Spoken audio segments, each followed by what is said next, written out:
السلام عليكم ورحمة الله وبركاته.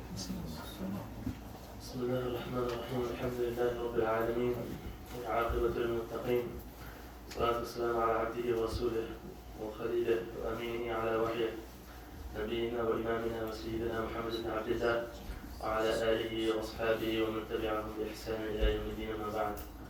والله سبحانه وتعالى في القرآن المجيد بعد أعوذ بالله من الشيطان الرجيم. بسم الله الرحمن الرحيم. إن الذين فتنوا المؤمنين والمؤمنات ثم لم يتوبوا فلهم عذاب جهنم ولهم عذاب الحريق. إن الذين آمنوا وعملوا الصالحات لهم جنات تجري من تحتها الأنهار ذلك الفوز الكبير. قال رسول الله صلى الله عليه وسلم: المرء على دين خليلي فلينظر أحدكم من يخالف. ويقول النبي صلى الله عليه وسلم: من رأى منكم منكرا فليغيره بيده، فإن لم يستطع فبلسانه، فإن لم يستطع فبقلبه، وذلك أضعف الإيمان. رب اشرح لي صدري ويسر لي امري واحلل عقدة من لساني يفقهوا قولي. سبحانك لا علم لنا الا ما علمتنا انك انت العليم الحكيم. Alhamdulillah, we bless Allah subhanahu wa ta'ala that He has enabled us to first of all be amongst the Muslims. Alhamdulillah alladhi hadana li hada wa ma kunna linahtadiya lawla an hadana Allah. All praises to Allah subhanahu wa ta'ala that He has guided us to this matter, which is Islam. And if it wasn't for Allah subhanahu wa ta'ala, none of us would be guided. And if it wasn't for Allah subhanahu wa ta'ala, none of us would be guided on the right path. We thank Allah subhanahu wa ta'ala for all the countless blessings that He has given us and all the blessings that He showers us daily. And we thank Him for leading us from the Ummah of Rasulullah sallallahu alaihi wasallam, which is also one of the great blessings that Allah subhanahu wa ta'ala has enabled us. And we thank Allah subhanahu wa ta'ala for all the other bounties when it comes to this dunya as well, all the ease Allah subhanahu wa ta'ala has given us compared to others who, they're fighting daily. In the morning when they wake up, they don't know how they're going to feed their family at night. Allah subhanahu wa ta'ala has saved us from such trials and tribulations. But this is also a different test where we have to be thankful to Allah subhanahu wa ta'ala. Just because He has given us, giving someone something is also a test, and taking away something is also a test. When Allah subhanahu wa ta'ala takes away, then Allah subhanahu wa ta'ala is testing for a person's patience. When Allah subhanahu wa ta'ala gives, He's testing for a person's shukr and thanks to Allah subhanahu wa ta'ala. So we should always be thankful to Allah subhanahu wa ta'ala for enabling us to do everything we do, because any good that comes to us is from Allah subhanahu wa ta'ala, and anything bad that comes to us is also from Allah subhanahu wa ta'ala. And the grateful servant, as Allah mentioned in the hadith, that every affair of the believers is wondrous for the believers, because when anything good comes upon him, he is always thankful to Allah subhanahu wa ta'ala. When anything bad falls upon him, he is again thankful to Allah subhanahu wa ta'ala, but he is also patient. And we ask Allah subhanahu wa ta'ala to make us amongst those who are always thankful to Him and who are always patient. And as Allah subhanahu wa ta'ala mentions in the Quran, in Surah Al-Buruj, Allah subhanahu wa ta'ala mentions the story of the people of the trench. Allah subhanahu wa ta'ala says, السماء ذات البروج واليوم الموعود وشاهد ومشهود قتل أصحاب الأخدود. That the people of the trench, they were killed. Allah subhanahu wa ta'ala goes on and says, إن الذين فتنوا المؤمنين والمؤمنات ثم لم يتوبوا فلهم عذاب جهنم ولهم عذاب الحريق. That those who killed the believing men and believing women, and did not repent, Allah subhanahu wa ta'ala has prepared for them a giant punishment. And those who believed in Allah subhanahu wa ta'ala has prepared for them gardens beneath which rivers flow. And that is the greatest success. And if you read the tafsir of Surah Al-Buruj, Ibn Kathir is a simple one, but if you read the tafsir of the Surah Al-Buruj, Rasulullah mentions in hadith of Abu Sa'id al-Khudri about the story that surrounds the people of the trench, how there was a young boy, he was very adolescent age, and he used to live in a city. This took place about 2 generations before Abraha came to destroy the Kaaba. And so it took place in Yemen, around Sana'a, which is present-day Sana'a. And there lived, in the city, there lived a king, and he had a magician. And when the magician grew old, he said to the king that, I'm old and frail, I may die any day now, so I need someone I can mentor, so he can take my place when I die. So the king said, okay. So they held a contest to see, which kids are most talented in this practice of magic. And when they did the contest, one boy came, and he lived very far away from the city, and he was very poor, and he lived very far away from the city. So they said he's going to succeed me in becoming the magician next.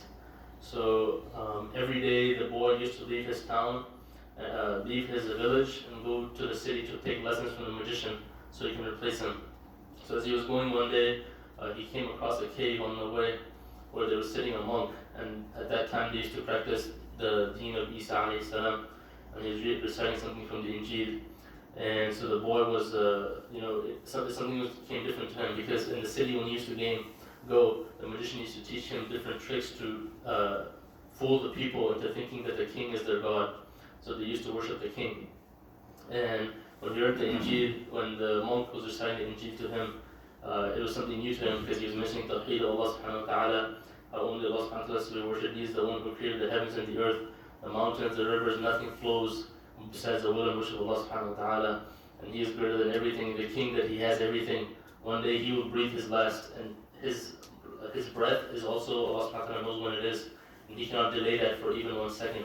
Allah subhanahu wa ta'ala has written it, this is the time of his death. No matter how much power he has, no matter how much money he has, he cannot delay that time of death for even 1 second, or one blink of an eye. And when he read that, it struck to him as something different, but he kept going back and forth to the lessons with the magician. And he would question, he was fighting in between himself that, is the monk right or is the magician right? Because with the magician, I see so much power. When I do the magic, everybody's subservient to me. Everybody's awestruck. Look how powerful this magician is. Look how he's able to, turn his ropes into snakes, make illusions that nobody has seen before. And so once, as he was going back to the city for one of his lessons, he came across a marketplace. And in the marketplace, there was a giant animal that was blocking the path for people to cross by. And people were trying different things. They were throwing pebbles at him, stones at him, and the animal would not move. And so when the boy came, everybody knows who the boy is, that this is the guy that's going to succeed the magician. So they told him, you're the one, you should have the power to remove this animal. So the boy cast his spell, whatever he was going to cast, and the animal did not move. So he said, this is a good time, and he kneeled and he asked Allah subhanahu wa ta'ala, he said, oh Allah, if the way of the monk is dearer to you than the way of the magician, then remove this beast with the help of this stone. And so he said Bismillah, and he tossed the pebble at the animal, and the animal was killed and got rid of his way. So all the people asked him, what did you do? That initially you cast a spell, nothing happened. So he said, the king and the magician, they really have no power. It's just illusions that they're trying to fool you with, but only the real power is with Allah subhanahu wa ta'ala. وَلَا حَوْلَ وَلَا قُوَّةَ إِلَّا بِاللَّهِ. There's no power, no might except Allah subhanahu wa ta'ala. And when the king heard about this news, that there's this boy that is teaching something about Tawheed again, and so he called him in, and he said, what is this you preach? We have given you so much power, we have given you so many things, made you one of the top class in the entire city, you're from a village, so what is this new thing you were teaching? So he said, I've been only taught to worship Allah subhanahu wa ta'ala, the Lord of the heavens and the earth, your Lord and my Lord. And the king obviously used to call himself a God himself. And he said, take him to the top of the mountaintops and throw him from the top of the mountains, and go and ask him up there, who's his Lord up there? If he says me, then bring him back. But if he says Allah again, then toss him off the mountain. So they take him up to the mountain, and the boy starts fearing, and he starts praying to Allah subhanahu wa ta'ala, Allah save me, because if they toss me off and I'm killed, maybe your message of Islam might die with me. So, and that's normal to feel fear. Sometimes we think that when somebody reaches a high level of Iman, that people are transcendent from any human emotion. But even if you look to the story of Musa alayhi salam, when Allah subhanahu wa ta'ala says, اذهب إلى فرعون إنه طغى فقولا له قولا لينا لعله يتذكر أو يخشى. Go to Fir'aun, for indeed he has transgressed. And when you go to him, talk to him in a very nice manner. And then Musa alayhi salam, Harun alayhi salam, they make the dua, قال ربنا إننا نخاف, that oh Lord, we fear that what he's going to do to us when we go to him. Then when Musa alayhi salam eventually goes to Fir'aun, in the court of Fir'aun, when the magicians, they cast their spell, Allah subhanahu wa ta'ala says, فَأَوْجَسَ فِي نَفْسِهِ خِيفَةً مُوسَى, and inside Musa alayhi salam came fear. And Allah subhanahu wa ta'ala says, قُلْنَا لَا تَخَفْ إِنَّكَ أَنْتَ الْأَعْلَى, do not fear, that you are indeed superior to them. فَأَلْقِ مَا فِي يَمِينِكَ تَلْقَفْ مَا صَنَعُوا إِنَّمَا صَنَعُوا كَيْدُ سَاحِرٍ وَلَا يُفْلِحُ السَّاحِرُ حَيْثُ أَتَى. That cast what Allah subhanahu wa ta'ala has given you in the right hand, cast that, because indeed magicians can never be successful.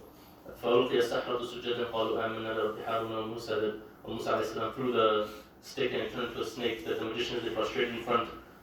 They said, we believe in the Lord of Musa and Harun. So fearing the human emotion There's nothing, even if you have a highest level of iman, like Musa alayhi salam, he's ulul azam, 5 big usul, but even he feels fear, which is normal. So when they took him to the mountaintop, he felt fear and he made dua to Allah subhanahu wa ta'ala, oh Allah, save me however you wish. And Allah subhanahu wa ta'ala sent a powerful wind, and Allah subhanahu wa ta'ala destroyed the army that had came with him, and the boy survived. So he went back to the city, and then when he was in the city, people used to come to him and ask him, can you cure me? Can you cure me from blindness? Can you cure me from leprosy? And he used to cure everything. And so some of the misconceptions was coming that instead of the king, they were diverting their worship to him. And that's why Allah subhanahu wa ta'ala, whenever he mentions the miracles of the Prophet, he says it is only through Allah subhanahu wa ta'ala that any of this happens. Because the person himself, some people when you see someone do something, you might associate it with him. That's why Allah subhanahu wa ta'ala, even when he mentions about Isa alayhi salam, that Isa alayhi salam used to raise people from the dead. That in Surah Al-Ma'idah, Allah subhanahu wa ta'ala says, وَإِذْ قَالَ اللَّهُ يَا عِيسَى ابْنَ مَرْيَمَ اذْكُرْ نِعْمَتِي عَلَيْكَ وَعَلَى وَالِدَتِكَ إِذْ أَيَّدتُّكَ بِرُوحِ الْقُدُسِ تُكَلِّمُ النَّاسَ فِي الْمَهْدِ وَكَهْلًا وَإِذْ عَلَّمْتُكَ الْكِتَابَ وَالْحِكْمَةَ وَالتَّوْرَاةَ وَالْإِنْجِيلَ وَإِذْ تَخْلُقُ مِنَ الطِّينِ كَهَيْئَةِ الطَّيْرِ بِإِذْنِي فَتَنفُخُ فِيهَا فتكون طَيْرًا بإذني وتبرئ الأكمه والأبرص بإذني وإذ تخرج الموتى بإذني. Allah subhanahu wa ta'ala continuously said بإذني, only through what Allah subhanahu wa ta'ala wills. Because sometimes maybe if a Christian reads the Quran and he says, oh, you guys say that Isa alayhi salam raised people from the dead, so they attribute divinity to him. Allah subhanahu wa ta'ala immediately says بإذني. It's only through Allah subhanahu wa ta'ala anything happens. And always Allah subhanahu wa ta'ala reminds you about tawakkul on Allah, relying upon Allah subhanahu wa ta'ala. And so when the boy used to do miracles and stuff, he used to remind people that everything happens by the wish of Allah subhanahu wa ta'ala. So the king got hold of him again, and he asked him, what happened, and he said, Allah subhanahu wa ta'ala sent a powerful wind that destroyed their army. And so they took him to the middle of the ocean and they tied him to a rock. And they said, ask him again. If he believes in me, then leave him and bring him back. If he says Allah again, then toss him overboard. They took him to the middle of the ocean. And when they took him, he made the scene that, oh Allah, save me however you wish. Allah subhanahu wa ta'ala sent a giant storm, and the boat was destroyed, and he was saved. And he came back to the king. And the king at that time grew frustrated, he didn't know what to do. So the boy said, I will tell you a way that you can kill me. He said, you gather me in front of the entire city, and you said, Bismillah, in the name of Allah, the Lord of this boy, and shoot an arrow towards me, and I will be killed. And so the king, the next day, he tied him to a pole, and he gathered the entire city, and he took an arrow and he said, Bismillah, ala Rabbil Ghulam, the Lord, in the name of Allah, the Lord of this boy. And he shot an arrow and he killed him. And the entire city, when they saw that, they said they accepted Islam, because they saw the sacrifice, because he did it for a reason. Because he said, the king could not kill me except with the name of Allah subhanahu wa ta'ala. He could not kill me without invocating the name of Allah subhanahu wa ta'ala. And when he did that, the boy was killed, and everybody accepted Islam that was viewing that.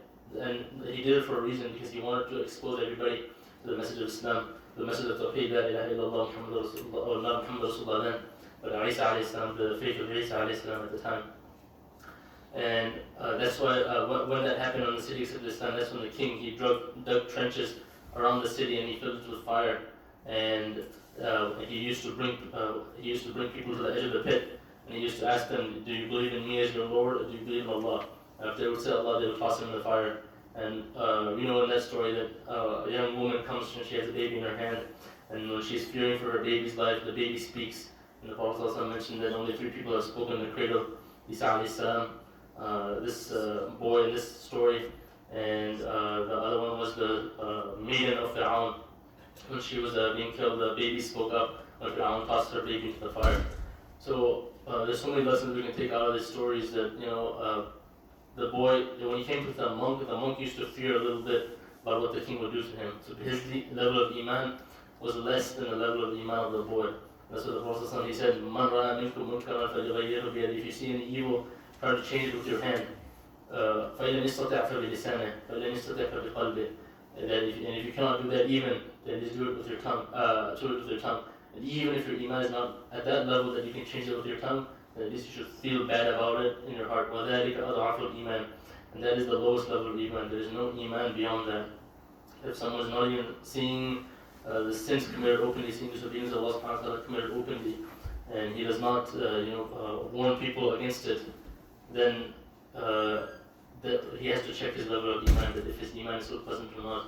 Because if we have even a little bit of iman, we should at least be someone who feels bad when we see the disobedience of Allah subhanahu wa ta'ala. Because the essence of a believer, is that he always is mindful of Allah subhanahu wa ta'ala, that he realizes that his purpose of life is not just this world. This dunya is like Allah subhanahu wa ta'ala has given it to everybody. That Rasulullah mentioned the hadith of Sunan ibn Majah that if Allah subhanahu wa ta'ala valued this dunya even to the extent of the wing of a mosquito, then Allah subhanahu wa ta'ala will not have given even a drop of water to the kafir. But Allah subhanahu wa ta'ala, as a Muslim, we see even as someone who is not Muslim, and he sometimes gets more in this dunya than someone who is a Muslim. Because Allah subhanahu wa ta'ala does not give value to this life. And that's why we see that in the story that the boy, he gave up his life to become shuhada, to become a martyr, because he wanted to achieve the ultimate success. That's what Allah says, إِنَّ الَّذِينَ آمَنُوا وَعَمِلُوا الصَّالِحَاتِ لَهُمْ جَنَّاتٌ تَجْرِي مِن تَحْتِهَا الْأَنْهَارُ ذَلِكَ الْفَوْزُ الْكَبِيرُ. That is the greatest success. And every success that we get in this life, it's always, there's some limit to it. And you can be happy one day, the next day you can be frustrated, the next day you can be sad, the next day you can be depressed, and then the following day you can be again happy and ecstatic again. And that's Allah subhanahu wa ta'ala has made this dunya. That even when you put tawakkul on Allah, Allah subhanahu wa ta'ala makes us rely on the asbab. That the famous hadith that a man, Rasulullah, he saw a man was coming into Masjid al-Nabawi, and he came in with his camel, but he left his camel untied and he walked into the masjid. So Rasulullah, he told the man that, why don't you tie your camel? And he said, I have tawakkul on Allah, I trust Allah. So Rasulullah, he said, tie the camel first and then have tawakkul on Allah. Because Allah subhanahu wa ta'ala makes us rely on the asbab in this dunya. And that He comes with a divine intervention after dua. But we don't know when. Because even if you look at the Prophet, sometimes when a person makes a dua in this life, he expects like an immediate, I make the dua and I turn around and Allah subhanahu wa ta'ala accepts the dua. But even if you look to the lives of the Prophet, Zakaria alayhi salam, Ibrahim alayhi salam, they can dua for 80 years, 90 years. Oh Allah, give me a righteous son. And Allah subhanahu wa ta'ala after 80, 90 years accepts the dua. So imagine the patience that the Anbiya had. They kept making the dua over and over. Allah subhanahu wa ta'ala eventually accepted the dua. So one of the conditions of acceptance of the dua is consistency. That you could continually ask Allah subhanahu wa ta'ala. Because indeed Allah subhanahu wa ta'ala is all hearing and all seeing. And يقول الله جل وعلا وقال ربكم ادعوني أستجب لكم إن الذين يستكبرون عن عبادته سيدخلون جهنم داخلين. Indeed Allah subhanahu wa ta'ala says that, call unto me and I will answer. But we also need to know the conditions, how we ask Allah subhanahu wa ta'ala, how we go about asking Allah subhanahu wa ta'ala the favors of Allah subhanahu wa ta'ala, and how we thank Allah subhanahu wa ta'ala for everything He has given us. Rasulullah, he always used to praise Allah subhanahu wa ta'ala before and after every salah. This famous dua that Rasulullah used to say, he said, Allahumma an, أحق من ذكر وأحق من عبد وأنصر من ابتغي ورعاف من ملك وأجود من سئل وأوسر من أعطى أنت الملك لا شريك لك والفرد لا ند لك كل شيء هالك إلا وجهك لن تطاع إلا بعلمك ولن تعصى إلا بإذنك ولن تعصى إلا بعلمك تطاع فتشكر وتعصى فتغفر أقرب شهيد وأدنى حفيظ قلت دون النفوس وأخذت بالنواسي وكتبت الآثار ومسخت الآجال القلوب لك مفضية والسر عندك علانية الحلال ما أحللت والحرام ما حرمت الدين ما شرعت والأمر ما قضيت والخلق خلقك والعبد عبدك وأنت الله الرؤوف الرحيم. So Rasulullah used to make this praise of Allah subhanahu wa ta'ala every morning after the Fajr Salah. And Allah subhanahu wa ta'ala has created Allah subhanahu wa ta'ala has created this life. The person recognizes who his creator is. Allah subhanahu wa ta'ala, when we were in the land of the souls, Allah subhanahu wa ta'ala asked all of us, do you believe? And we all said, we believe. Allah subhanahu wa ta'ala brought us in this dunya to attest to what we said back then. And Allah subhanahu wa ta'ala removed the memory of it. Like we were in the womb of our mother, we were infants, 1 year old, but we don't remember anything that happened. But it's a reality that it did happen. In the land of the souls is a reality that did happen. Allah subhanahu wa ta'ala has removed the memory of it. And He's testing us in this life to see who is the one that's going to do good and who is the one that's going to do evil. Allah subhanahu wa ta'ala will judge us based on that. That's why Ibn Qayyim, he mentions in his book Za'ad al-Ma'ad, he says that when Adam alayhi salam, when all of us were seeking the Jannah, when Adam alayhi salam, he was taken out of the Jannah for one sin, for one mistake. How is the son of Adam asking for Jannah when he sins every hour? When Adam was removed from Jannah for one sin.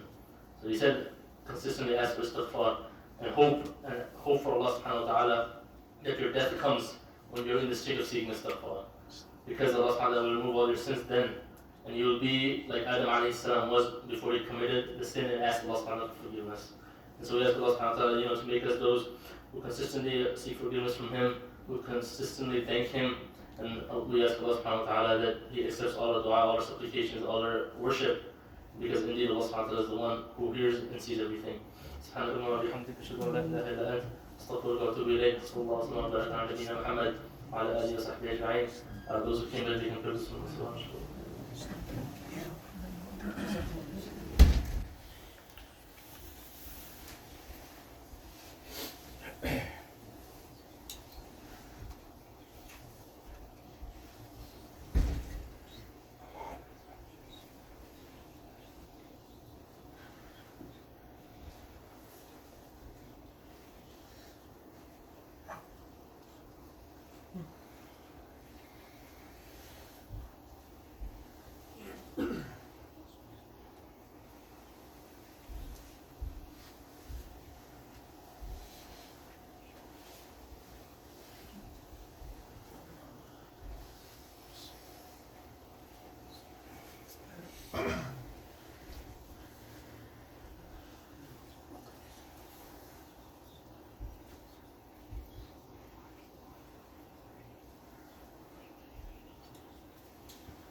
الله أكبر الله أكبر الله أكبر الله أكبر أشهد أن لا إله إلا الله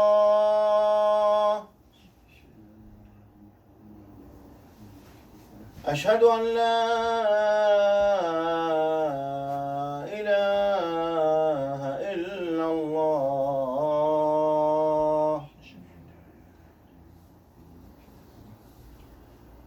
أشهد أن محمدًا رسول الله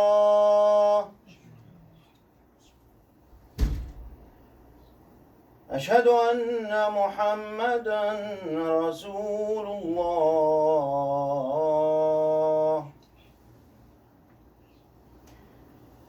حي على الصلاة حي على الصلاة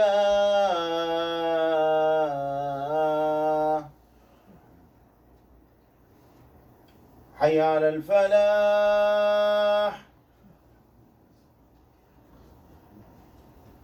حي على الفلاح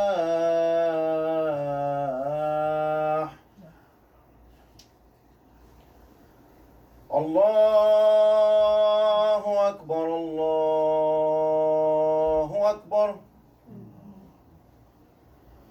لا إله إلا الله.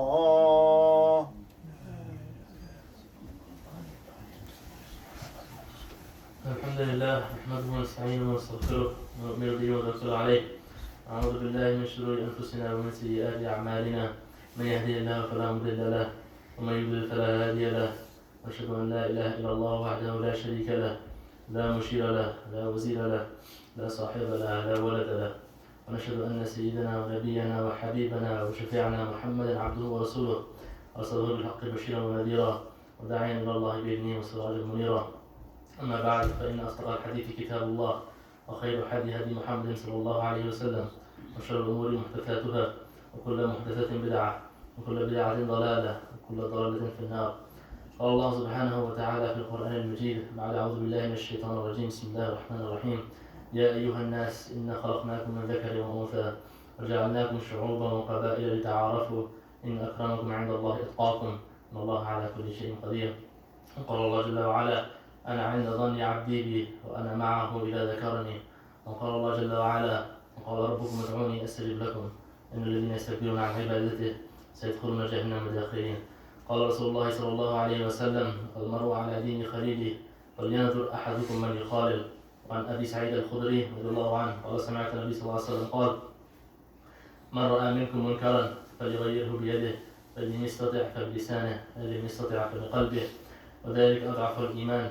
وعن إرباد بن سارية رضي الله عنه قال: سمعت النبي صلى الله عليه وسلم قال: من يعيش منكم فسيرى اختلافا كثيرا، فعليكم بسنتي وسنة الخلفاء الراشدين المهديين، أو كما قال عليه الصلاة والسلام. استغفر الله لي ولكم ولسائر المسلمين والمسلمات، استغفروه إنه هو الغفور الرحيم.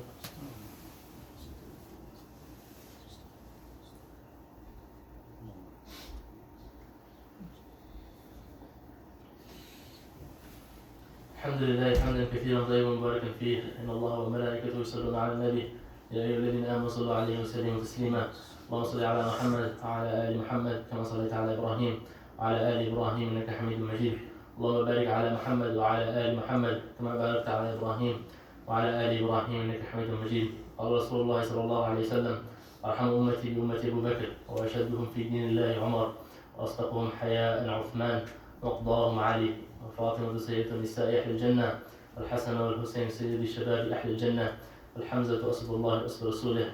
اللهم اغفر العباس من ولده مغفرة وظاهرة وباطنة. اللهم أعز الإسلام والمسلمين وأذل الشرك والمشركين ودمر أعداء الدين برحمتك يا أرحم الراحمين. اللهم لا سهل إلا ما جعلته سهلا، فأنت تجعل الحزن إذا شئت سهلا. اللهم أرنا الحق حقا وارزقنا اتباعه، وأرنا الباطل باطلا وارزقنا اجتنابه. اللهم إني أسألك علما نافعا ورزقا واسعا وقلبا خاشعا وإيمانا كاملا ويقينا صادقا ولسانا ذاكرا وأولادا صالحا وتوبة قبل الموت وراحة عند الموت ومغفرة ورحمة بعد الموت وعملا متقبلا وشفاء من كل داء وجنة الفردوس ونعيما مقيما.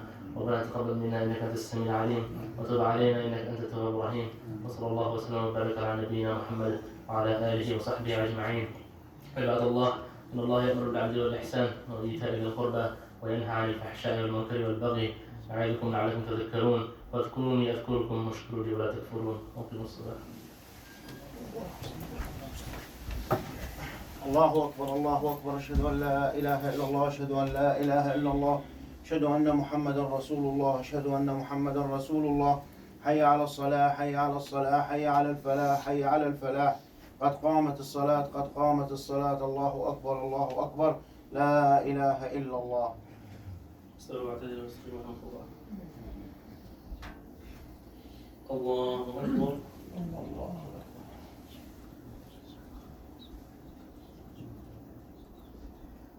الحمد لله رب العالمين الرحمن الرحيم مالك يوم الدين إياك نعبد وإياك نستعين اهدنا الصراط المستقيم صراط الذين أنعمت عليهم غير المغضوب عليهم ولا الضالين آمين. وإذ قال الله يا عيسى ابن مريم اذكر نعمتي عليك وعلى والدتك إذ أيدتك بروح القدس تكلم الناس في المهد وكهلا وإذ علمتك الكتاب والحكمة والتوراة والإنجيل وإذ تخلق